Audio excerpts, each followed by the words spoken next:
Damos inicio entonces a nuestra segunda exposición del día de hoy, para lo que invitamos a la señora Roxana Díaz, especialista en economía circular de Recíclame, y al señor Marcos Alegre, presidente del grupo GEA, quienes nos van a presentar el libro Acelerando el cambio hacia una economía circular en plástico en Lima Metropolitana y Callao. Bienvenidos nuestros invitados el día de hoy. Adelante. Muchas gracias. Buenos días, Gustavo. Muchas gracias, buenos días con todos. Gracias a Recíclame por la invitación. Vamos a presentar con Rosana Díaz, que ha sido la lideresa del proyecto también, conjuntamente con el equipo de Grupo GEA y por supuesto el equipo de Recíclame, el libro que se llama Acelerando el cambio hacia una economía circular en plástico en Lima Metropolitana y el Callao. Esta publicación, a partir de ese momento, que se hace la presentación oficial, va a estar disponible en la página web de Recíclame, como nos comentó Renzo hace algunos instantes. El material de este simposio va a estar en la página web, incluyendo, por supuesto, este libro, ¿no? Este libro resume de alguna manera el trabajo que se hizo en el marco de un proyecto financiado por el gobierno británico y ejecutado por Recíclame y Grupo GEA a través de su unidad que se llama el Centro de Coeficiencia y Responsabilidad Social. Entonces podemos ir a la siguiente, Rosana, por favor. El objetivo del proyecto es aumentar el reciclaje del plástico con enfoque de economía circular en Lima a través de una alianza privada coordinada con el sector público, ¿no? Entonces el proyecto se trabajó sobre todo en relación a sus recomendaciones, se trabajó con el sector privado que está pues muy bien consolidado por Recíclame y también por las autoridades competentes, ¿no? En ese caso, el Ministerio del Ambiente, se tuvo contacto con el Ministerio de Industria, con Produce, y el objetivo del proyecto que se plasma en el libro es realizar un diagnóstico de los flujos de reciclaje, tanto de nivel formal como informal. Esto es muy importante porque conocemos del alto grado de informalidad que agobia a nuestro país, y el sector de reciclaje, en este caso el plástico, tampoco es ajeno a esta situación, ¿no? Y por supuesto el diagnóstico trae pues como consecuencia inevitable o como imperativo generar una propuesta de optimización del reciclaje del plástico y poner en marcha un piloto que permita mejorar la tasa de reciclaje del plástico. En la siguiente vamos a ver pues que los desafíos que nos tocan son enormes porque hablamos del reciclaje, estamos hablando de la responsabilidad extendida del productor, de una serie de términos, pero lo concreto y cierto es que la generación de residuos sólidos en América Latina y Caribe, como lo muestra esta proyección realizada por el Banco Mundial, tiende a crecer, ¿no? Estamos en el año 2016 casi a 1 kilogramo por persona por día, al 2030 se proyecta un aumento casi del 10% y al 2050 un aumento del 30%. Entonces va a subir la tendencia, obviamente, es a que suba la generación de residuos sólidos, lo cual va un poco, como decimos, un poco en contra de lo que estamos postulando en los foros de economía circular, que más bien minimicemos la cantidad de residuos sólidos, ¿no? Entonces el desafío es enorme, hay muchos factores que están a la base de ese crecimiento, pero lo importante es que tengamos que tener conciencia de que hay un doble reto, ¿no? Detener esas tendencias de crecimiento en la explotación de recursos y en la generación de residuos, y a su vez hacer prácticas cada vez más circulares. A la siguiente, Susana, por favor. Entonces, un poco digamos, uno de los hallazgos, uno de los comentarios que surgen de este trabajo, que involucró encuestas de campo en Lima y Callao a un vasto número de recicladores, principalmente informales, que permitió conocer datos muy interesantes. Por ejemplo, la magnitud de la informalidad en los centros de acopio es enorme, ¿no? Más o menos, se los cuento, el 80% del reciclaje de los centros de acopio son informales, el 80%, el 20% por lo tanto es formal, pero ese 20% maneja, en números redondos, el 20% de centros de acopio formales maneja el 80% del mercado del plástico. Y al revés, el 80% de centros de acopio informales solamente tiene una cuota del 20% del mercado del plástico. O sea, muchos recicladores informales pequeños tienen una pequeña cuota de mercado en el reciclaje del plástico, ¿no? Entonces tenemos que, en ese contexto de informalidad, el desafío es transitar hacia un modelo más circular, pasar pues de esa economía del reciclaje a una economía, digamos, más sustancial con el concepto de circularidad, que permita lo que estamos hablando ya hace un buen tiempo, ¿no? Reducir la cantidad de residuos y sobre todo hacer que estos, que los productos, que los bienes perduren más en la economía, en este caso de nuestro país, ¿no? Entonces, creo que ese es el enorme reto y ahí Rosana nos va a comentar algunas cifras ya de los flujos de materiales que se analizaron para comprender qué está pasando ya a nivel más estadístico y cuantitativo con el sector del reciclaje del plástico en Lima, que es el principal mercado del plástico reciclado en el Perú, ¿no? Y todo esto obviamente está mucho más explicado en el libro que va a estar disponible como resultado del congreso, del simposio. Pero Rosana, te dejo la posta. Gracias. Muchas gracias, Marco. Buenos días a todos los asistentes a este segundo simposio. Como lo mencionó Marco, el libro trae bastante información. Hemos hecho un estudio bastante completo. Se ha obtenido información de campo. Y no voy a explicar el detalle de los gráficos, ¿no? Pero esto sintetiza gran parte de la información que hemos obtenido, que es establecer una línea base validada con los actores, especialmente con el sector productivo, de cuánto plástico hay en el mercado, cuánto plástico se recicla, cuánto plástico que se produce en un año en el país proviene de materia virgen y cuánto viene de material reciclado, ¿no? Estos gráficos lo ejemplifican. En el estudio se realizó para todos los plásticos en general y también se realizó para el PET, ¿no? El PET en general, sin diferenciar botellas, envases rígidos o envases flexibles. Entonces, estos gráficos tratan de asemejar qué tan lineal es la economía de estos materiales, ¿no? Entonces, estamos observando una linealidad y que sí hay cierto grado de circularidad. Para los plásticos en general, un 9%, más la importación, un 9.5% del total que se produce en el país vendría de residuos de plástico reciclados, y para el caso del PET el porcentaje es mayor, un 17.5% del total de PET que se produce un año en el país vendría de resina reciclada. Aunque pueda parecer simple, en realidad estas cifras aterrizadas y específicas y validadas son las primeras de su tipo, ¿no? Por eso es que tiene una gran riqueza este estudio y este libro, ¿no? Que sistematiza el estudio. Entonces, de manera general, es decir, para todos los plásticos se identificó una producción anual de 1.4 millones de toneladas de plástico, ¿no? Tomando como base el año 2018, el año para el cual se hizo el estudio. 58% de los residuos, porque no todos los plásticos se convierten en residuo, ¿no? 58% de la producción total se convierte en residuo en menos de un año. Y 15% de estos residuos son valorizados, son reciclados. Estoy hablando de los residuos y no de la producción en general. Y si hablamos del PET, ¿no? En un año se producen 267.000 toneladas al año.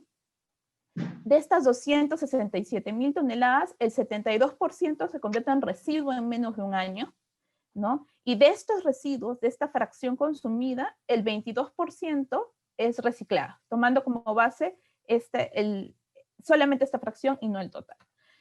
Estas cifras son bastante interesantes porque permiten establecer una línea base y permiten establecer indicadores para incrementar la circularidad de esta economía. También se hizo un análisis de la dinámica, específicamente de la producción de los centros de acopio. No voy a profundizar en el análisis económico que hicimos, pero sí quiero mencionar que se identificó que la producción de los centros de acopio está explicada por 3 variables.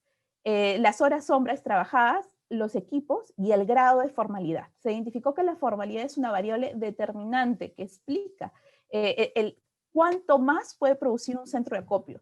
Y se vio una clara diferencia, mientras que un centro de acopio formal depende tanto del trabajo como los equipos que tienen. Un centro de acopio informal solamente depende del trabajo, porque no tiene excesos de equipos y adicionalmente tiene presente barreras de entrada. ¿Qué significa esto? Que volverse formal requiere una inversión bastante fuerte para ellos, que no necesariamente la pueden realizar porque dependen mucho de una economía de subsistencia y por lo tanto tienen muchas dificultades para pasar hacia la formalidad.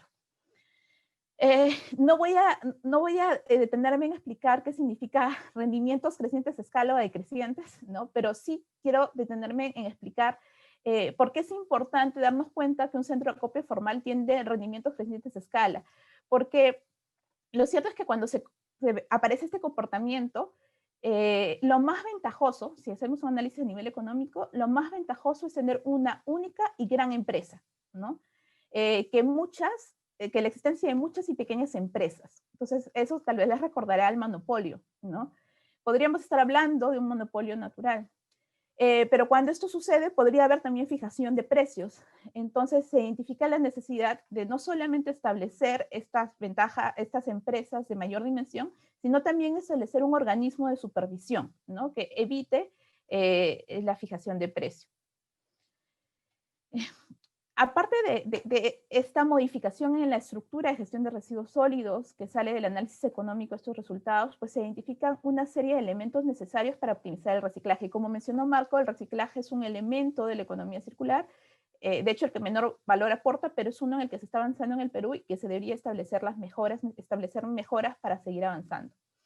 Entre las mejoras que se identificó en el estudio tenemos la necesidad de la profesionalización y la tecnificación del reciclaje, ¿no? Hacer una línea de carrera, establecer capacidades y la formación de las mismas.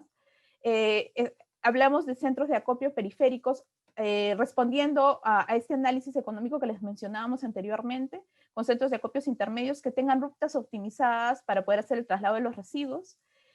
Incorporación definitivamente de los recicladores dentro del marco de la profesionalización, ¿no? También una gestión al interno de los tipos de residuos y los tipos de productos que se pongan en el mercado a través del ecodiseño y la internalización de las externalidades, la responsabilidad compartida para la articulación con todos los actores y definitivamente trabajar ya a un nivel más específico acciones sobre la oferta y la demanda de los residuos, porque ambos, tanto la oferta como la demanda, tienen grados de responsabilidades y oportunidades de mejora. Ok, dicho esto, Marco, te doy la palabra para hacer un análisis personal del libro. Gracias. Creo que el libro tiene información que puede ser reinterpretada, reanalizada de diferentes maneras. Nosotros con el equipo, Rosana, Maricé y el equipo de GEA y Recíclame, hemos extraído y analizado la estadística con una óptica de mejorar las cadenas de reciclaje que están, digamos, de alguna manera influenciadas por la informalidad. Pero en el libro van a encontrar información también que puede ser sujeta, pasible de múltiples, obviamente, y diferentes interpretaciones y análisis, ¿no? Creo que el libro aporta de manera especial porque tiene información primaria, o sea, información de campo. Se han hecho un sinnúmero de centenas de encuestas a recicladores, visitas, entrevistas, y esta información está plasmada en el libro y de uso, obviamente, público, ¿no? Una de las opciones que ya comentó Rosana tiene que ver, pues, con generar economías de escala en el reciclaje, apuntar a modelos mucho más integrados que permitan, pues, articular estos pequeños recicladores de base en modelos más potentes y de mayor porte, de tal manera que se abaraten los costos y todo esto sea un poco más factible, ¿no? Desde el punto de vista económico-financiero. Esto implica fortalecer también la capacidad de la autoridad pública para gestionar modelos de gestión de residuos sólidos, valga la redundancia, que tienden a ser monopólicos, ¿no? Rosana lo decía, aunque parezca una contradicción, pero la idea es avanzar hacia un modelo de escala que de alguna manera sea monopólico. Y cuando entramos en modelos monopólicos, podemos tener inconvenientes de mercado por la falta de competencia. Entonces aquí el rol de la autoridad es sumamente importante para, de alguna manera, contrarrestar los riesgos de los monopolios, ¿no? Una de las propuestas que se está trabajando desde otro espacio es, por ejemplo, tener un ente rector. Así como en agua y saneamiento está la SUNAS, que es el organismo rector, regulador, perdón, más que rector, regulador de los servicios de agua y saneamiento, valdría la pena analizar si qué medida conviene. Nosotros estamos de alguna manera convencidos que sí convendría tener un organismo regulador para los residuos sólidos, ¿no? Que establezca calidad de servicio, estándares de reciclaje, etcétera, etcétera. Incluso a nivel ya de los residuos municipales, tarifas, cómo se calculan, apruebe los planes integrales de gestión ambiental de residuos sólidos, etcétera, y que le dé también seguridad jurídica y financiera a los inversionistas privados al tener pues un ente regulador, ¿no? Esto podría ser interesante también que se constituya en el país y que tendría, yo creo, efectos positivos en el mercado de reciclaje y avanzaríamos en la formalización, ¿no? Quedan minutos. Y otro asunto que quiero aprovechar estos par de minutos más es la importancia que se ha hablado en el foro, ¿no? Pero yo insisto nuevamente en este asunto del consumidor, ¿no? Cada vez también, y esto es algo más personal que he podido pues, ver cómo ha evolucionado el sector del reciclaje y del manejo de los residuos sólidos, digamos, en los últimos 30, ya casi 35 años de estar participando en este asunto acá en el Perú. Y yo creo que en estos últimos 30 años el mayor cambio que se ha dado, obviamente, se ha mejorado la limpieza de las ciudades. Hace 30 años, pues, Lima era una ciudad muy sucia, ¿no? Y teníamos chancherías por todos lados. La limpieza de la ciudad ha mejorado, pero yo creo que el cambio más importante que se ha dado en estos 30 años y que debemos acelerarlo, obviamente, tiene que ver con la conciencia ciudadana, con la conciencia del consumidor. Las redes sociales, los famosos millennials, creo que son la gran apuesta del futuro y a partir de sus decisiones de compra están influenciando los patrones de producción de la industria y están exigiendo a los consumidores cada día más o industrias más responsables, industrias más socialmente más responsables y ambientalmente más sostenibles, ¿no? Acaba de salir la ley, el Congreso acaba de aprobar la ley de empresa con propósito, ¿no? Que es muy interesante y esto da una señal de que estamos avanzando en esa línea, ¿no? Entonces, el asunto es pues, no esperar 30 años más para dar un gran paso, sino acelerar este proceso hacia un modelo más circular. No sé, Rosana, ¿tú quieres comentar algo más? Sí, Marcos. Mencionar de que, como bien mencionaste, reitero, el estudio es un primer paso, ¿no? La información que hemos tenido disponible ha sido escasa y a la que hemos podido acceder también ha tenido limitaciones respecto a la homogeneidad del método de su obtención, incluso a la metodología o los procedimientos para la obtención de los datos, tanto en metodología como aplicación de la metodología. De hecho, tiene muchas oportunidades de mejora. El Recíclame está en proceso también de hacer un estudio enfocado en bases rígidos de PET, ¿no? Y de hecho, estos flujos van a seguir trabajándose. La metodología que utilizamos fue el análisis de flujo de materiales y es una metodología que es bastante útil cuando la información disponible es escasa. Sin embargo, esta escasez no es única de Perú. De hecho, esta escasez o estas oportunidades de mejora en la disponibilidad de información también se presenta en otros países de la región y debemos tomarlo como una oportunidad también para actualizar los indicadores y la información que se obtiene a través de nuestro sistema de gestión de información ambiental que lo maneja el Ministerio del Ambiente, ¿no? Y de hecho, invitar nuevamente a seguir profundizando en estos temas y a abrir líneas de investigación relacionadas a economía circular. Gracias, Rosana. Aprovechamos estos 3 minutos que nos quedan para tratar de responder las preguntas que nos han llegado por el chat. Dice acá cómo podemos ingresar a reciclar material de algunas empresas grandes y sin llamadas comisiones y están amarrados con otras empresas. La transparencia entre nosotros debería ser el primer pilar. Sí, la transparencia en la gestión de los residuos sólidos es fundamental, ¿no? Porque se asocia mucho el reciclaje con informalidad y también con la corrupción, ¿no? Entonces, tal vez esto que comentamos de tener un organismo regulador puede ayudar en esto de la transparencia. Hay otros mecanismos que sería largo comentarlos, pero creación de fondos, por ejemplo, fideicomisos, ¿no? Que permitan manejo de los fondos con transparencia. ¿Qué tipo de plásticos fueron considerados en la línea base de plásticos? ¿Se consideran los plásticos que son importados? Te dejo, Rosana, esa última pregunta, ¿no? ¿Qué tipo de plástico y cómo se consideran los plásticos importados? Claro. Dale, Rosana. Okay. Lo primero es señalar que el libro incorpora toda la metodología que utilizamos y también detalla paso a paso que hemos hecho, por lo tanto, esta metodología es replicable y ustedes también lo pueden trabajar.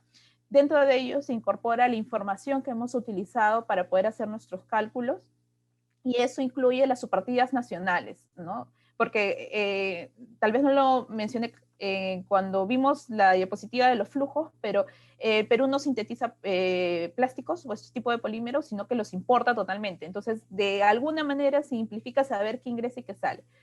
En el caso de los plásticos, como les he dicho, hemos hecho dos flujos, los generales y el de PET. En los generales hemos juntado todos los plásticos que se describen como plástico en la subpartida nacional con que importan el producto, ¿no? Sin embargo, se han incluido bienes de plástico como bañeras, artículos de cocina y uso doméstico, tuberías, intercambiadores, ya productos manufacturados. Pero hay algunos que dentro de su descripción especifican plástico, ¿no? Entonces, puntualmente en la pregunta señalaban los aparatos eléctricos electrónicos que algunos tienen dentro de su composición plástico. Entonces, en este caso, estos no han sido incluidos por un tema de dificultad para poder trabajarlo, ¿no? Como para que entiendan un poco cuán trabajoso podría llegar a ser.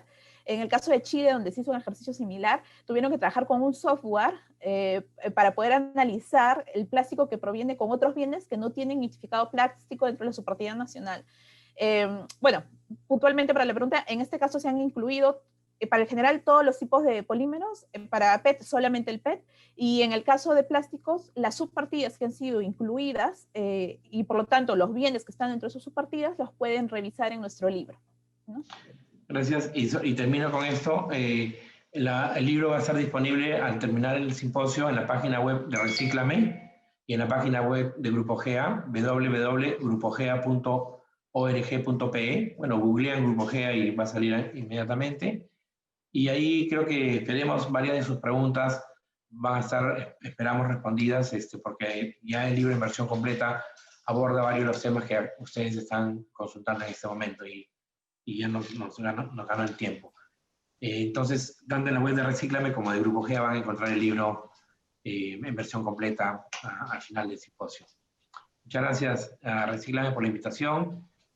Rosana, gracias por tu participación. Sí, muchas gracias, Marco. Sí, gracias, Marco. Nuevamente, gracias a Recíclame, a GEA y a todos los asistentes.